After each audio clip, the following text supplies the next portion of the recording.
ఏలూరు సినిమాల్ని ఏలే ఊరు కరెక్టా? ట్రైలర్ ఎలా ఉంది ఇంతకి?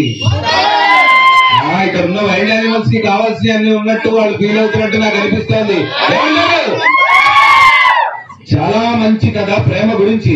ఇందాక బ్రదర్ ఎవరు అన్నారు, అందరు లవ్ స్టోరీ రౌజీ లవ్ స్టోరీ అంటే అతను కూడా అదే ఫీల్ అవుతున్నాడు అని అర్థమైంది నాకు.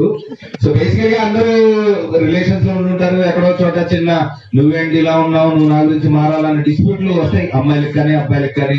ఎంతమంది ప్రేమలో ఉన్నారు? నువ్వు అన్నిటికీ భలే ఉన్నాడు. నీ టైమింగ్ కి నా దూరాడు బ్రదర్. మంచి లవ్ స్టోరీ, ప్రేమ గురించి సినిమా. పిల్లలు పెద్దలు అందరికీ అంటే ఇంట్లో నువ్వు ఇలా ఉండడం ఇష్టం లేదు, నువ్వు ఇలా మారాలి అన్నప్పటి నుంచి చిన్న గొడవలు జరుగుతూ ఉంటాయి ఎప్పుడు.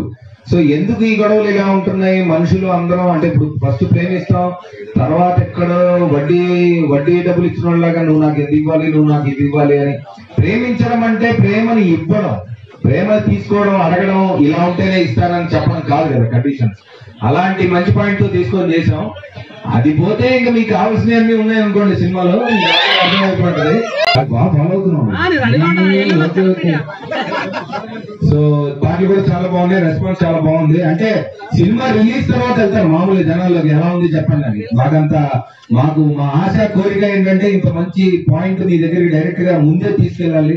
చాలా రోజులు అయిపోయింది ఒక మంచి సినిమా చేశాను, నేను కూడా ఫీల్ అయ్యా. సో డెఫినెట్ గా మీకు కావాల్సినవి అన్ని ఉన్నాయి సినిమాలో. చాలా మంచి పాయింట్ ఉంది. బాయ్ ఫ్రెండ్లు, గర్ల్ ఫ్రెండ్లు, ex boyfriend, ex girlfriend అయితే మొత్తం మటేజ్ అయిపోతారు సినిమా. డెఫినెట్ గా అందరూ అంటే నాకు కూడా ఉంది లైఫ్ లో.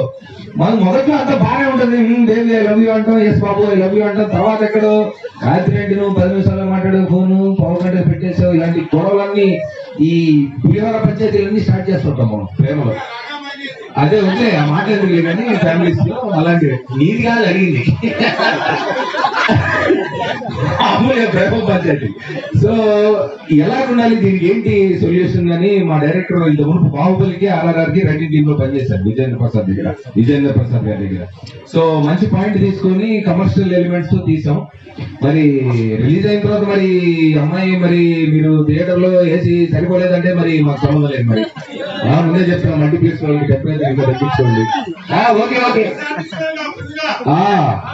ఈ తర్వాత